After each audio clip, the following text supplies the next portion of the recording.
அன்னைக்கு ஏறி உட்கார்ந்தவ அழகா இருக்கலாம், அடிட்டு போய் சினிமாவுக்கு, அடிட்டு போய் எவர் சில்வர் பாத்திரம் கடைக்கு பூரா பாத்திரத்தைய வாங்கி இவன் மேல தொங்க விட்டு அவன் ஒரே ஒரு பேக் எடுத்துக்கிட்டு வர்றான், இவன் அப்படியே தூக்கிட்டு வர்றான்.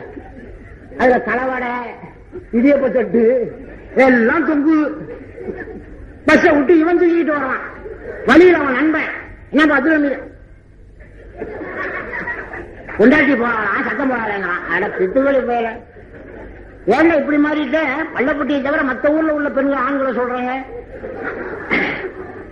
இங்க உள்ள ஆண்கள்லாம் கார்ல எல்லாத்தையும் கொண்டு வந்துடுறா கேள்விப்பட்டேன். அதை ரசூலுல்லாஹ் நமக்கு கற்றுக் கொடுக்கிறார்கள்.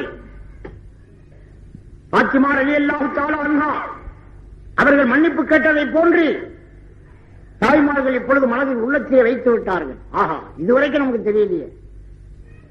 கணவன் கோபமாக இருக்கும் பொழுது பரவான தொழுகை தொழுதால் கூட அந்த தொழுகை எல்லாம் ஏற்றுக்கொள்ள மாட்டான் என்று அருமை நபிகள் நான் ஸல்லல்லாஹு சொல்லியிருக்காங்களே. ஆகையினால இப்ப நம்ம கணவர் வீட்டுக்கு வந்த உடனே நம்ம மன்னிப்பு கேட்டுக்கணும் எல்லா தாய்மார்களும் இப்ப தயாரா இருக்காங்க. நீங்க வீட்டுக்கு போன உடனே உங்களோட மன்னிப்பு கேட்பாங்க. ஏங்க என்ன நடந்திருந்தாலும் அல்லாஹ் ரசூலுல்லாஹ் மன்னிச்சுங்க அப்படின்னு நீங்க என்ன செய்யணும்? உடனே மன்னிச்சிருங்க. ஜாபீர் சொன்னாரு, அலி ரலியல்லாஹு திரும்பிக்கிட்டதாக நம்மளும் திரும்பிக்குவோம். நம்ம மனைவி நம்மளை சுத்தி சுத்தி மன்னிப்பு கேட்கட்டும், அதுக்கப்புறமா ஒரு 10 மணியை போல மன்னிக்கலாம் அப்படின்னு சொல்லி திரும்பிக்கிட்டு அது ரசூலுல்லாஹ்வுடைய மகள் பாத்திமா சுத்தி சுத்தி மன்னிப்பு கேட்டாங்க. இது நம்ம பி பாத்திமா சரிதான் போறியா என்ன அம்மா அந்த ஐயம்பேட்டை அஜயத்து 2 மணி நேரம் தொண்டை தண்ணி போல கத்தி பயான் செஞ்சாலும் மன்னிப்பு கேட்டா மூஞ்சியவா திருப்பிக்கிற மூஞ்சில நாய் கூட முடிக்காதுன்னு போயிடுவா நம்ம பாத்திமா. ஆனால் அப்படி போகக்கூடிய பாத்திமாக்கள் பள்ளப்பட்டியில் கிடையாது. இன்னைக்கு பாருங்க, எல்லா ஊர்லயும் ஒரே சுத்தி சுத்தி மன்னிப்பா தான். என்ன காரணம்? மன்னிப்பு கேட்டுத்தான் ஆக வேண்டும் என் அன்பு தாய்மார்களே. ஒரு தடவை பிபி பாத்திமா ரலியல்லாஹு தஆலா அன்ஹா அவர்கள் ரசூலுல்லாஹ்ட்ட வந்தாங்க. யா ரசூலல்லாஹ், உங்களுடைய கணவர் உங்களுடைய மருமகனார் என்னுடைய அலி கணவர் அலி ரலியல்லாஹு அவர்கள் என் மீது கோபமாக இருக்கிறார்கள் என்றார்கள். எந்த சமயம் தெரியுங்களா? அருமை நபிகள் நான் ஸல்லல்லாஹு அலைஹி வஸல்லம் கொஞ்சம் கவனமான முறையில் பயான் கேட்கணும் தாய்மார்கள். ரசூலுல்லாஹ் மஸ்ஜிது நபவியில உட்கார்ந்து இருக்காங்க. ஒரு பெண்ணினுடைய ஜனாதா வந்து விட்டது. இது நேரம் வரையில் சிரித்தீர்கள். இப்பொழுது உங்களுடைய கண்களிலே கொஞ்சமாவது தண்ணீர் வர வேண்டும், கண்ணீர் வர வேண்டும். சிரிக்க வானான்னு சொல்ல குர்ஆன்ல அல்லாஹ் உபுக்கு கசீரா லிஹக்கு கலீலா, அதிகமாக அழுகுங்கள் கம்மியாக சிரியுங்கள்.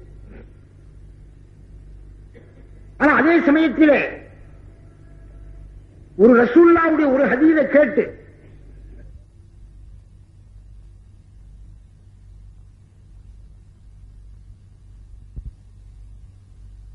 அந்த கண் தண்ணீருக்கு அல்லாஹ்விடத்திலே மிகப்பெரிய மதிப்பு இருக்கிறது.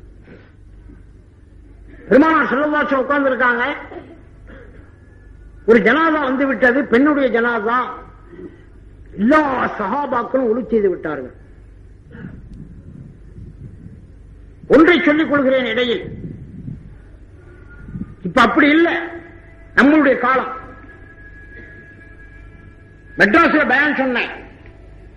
ஒரு ஹிந்து நண்பர் சொன்னாரு, என்னங்க ஒரேடியா உங்க மார்க்கத்தை பத்தி ரொம்ப சொல்றீங்களே, உங்க மார்க்கத்திலையும் 3 பிரிவு இருக்குன்றாரு.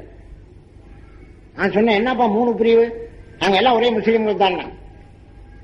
இல்ல இல்லங்க, உங்களையும் 3 பிரிவு இருக்கு. நான் சொன்னேன், பட்டாணி ராவுத்தரு சாயபு இப்படி இதை சொல்றியான்னு. அதெல்லாம் இல்லைங்க, என் முதலாளி இறந்து போயிட்டாரு, அவருடைய ஜனாதாவுக்கு நானும் பள்ளியாசம் வரைக்கும் போனேன். ஒரு கூட்டம் தொழுதுச்சு, ஒரு கூட்டம் வெளியே நின்றுச்சு, ஒரு கூட்டம் நேரம் கபிரிஸ்தானுக்கு போயிருச்சுட்டான். 3 பிரிவாக்கிட்டான் நம்மள. இதுல தொழுத கூட்டம் தானங்க முஸ்லீமு. இப்ப வெளியே நின்ற கூட்டம்லாம் யாருன்னு கேட்டான் என்கிட்ட. இந்த கூட்டம் உலகம் பூரா இருக்கு. ஜனாதா கொண்டு வர வேண்டியது, அப்படியே வெளியே பாதி பேர் நின்ற வேண்டியது. ஏன் சொல்லுவடியா கட்டிக்கல் பிடிக்கல? ஏன்டா கட்டிக்கல் பிடிக்கல? கட்டிகள் பிடிக்கலன்னா கபருடைய வேதனை அதிகம் தாங்க ரசூலுல்லாஹ் பெருமானார் ஸல்லல்லாஹு அலைஹி வஸல்லம். கட்டிகள் பிடிக்காம இருக்கலாமா? சுத்தம் இல்லை. இதெல்லாம் ஒரு ஆண்கள் சொல்ல வேண்டிய சொல்லா. சில பேர் நேர கபரிஸ்தானுக்கு போயிடுறது. எவ்வளவு அகலம் எவ்வளவு நீளம் வெட்டி இருக்காங்க, நமக்கு எப்படி வெட்ட சொல்லலாம்? இதை பார்க்கறதுக்காண்டி ஒரே ஒரு கூட்டம் தான் தொழுவு. ஆனால் சஹாபாக்கள் அப்படி அல்ல. எல்லா சஹாபாக்கள் ஒளி செய்து விட்டார்கள். ரசூலுல்லாஹ் இமாமாக நின்று விட்டார்கள். தக்பீர் கட்டுவதற்காக கையை உயர்த்தும் சமயம் வானவர் கோமான் ஜிப்ரீல் அலைஹிஸ்ஸலாம் வந்தார்கள். அஸ்ஸலாமு அலைக்கும் யா ரசூலல்லாஹ், அல்லாஹ் சலாம் சொல்கிறான், இந்த பெண்ணினுடைய ஜனாசாவை தொழுக வைக்க வேண்டாம் என்று அல்லாஹ் உத்தரவிடுகிறான். கருணைய உருவான நமது நாயகம் ஸல்லல்லாஹு அலைஹி வஸல்லம் ஒன்றும் புரியாதவர்களாக, ஜிப்ரீலே சஹாபியத்தான பெண்ணாகிவிட்டது, என்னை நேரில் கண்டு ஈமான் கொண்ட பெண்ணாகிவிட்டது, ஏன் நான் தொழுக வைக்க கூடாது? அல்லாஹ் சொல்கிறான், இந்த பெண்ணினுடைய ஜனாதாவை தொழுக வைக்க வேண்டுமானால் கபூர போய் உங்களை நேரடியா பார்த்துட்டு வந்து தொழுக வைக்க சொன்னான் அல்லாஹ். என் அன்பு வாலிபர்களே, தாய்மார்களே, ரசூலுல்லாஹ் சஹாபாக்களிடத்திலே கை காட்டி விட்டு பெருமானார் ஸல்லல்லாஹு அலைஹி வஸல்லம் நேரா போய் கபூர பார்க்கறாங்க.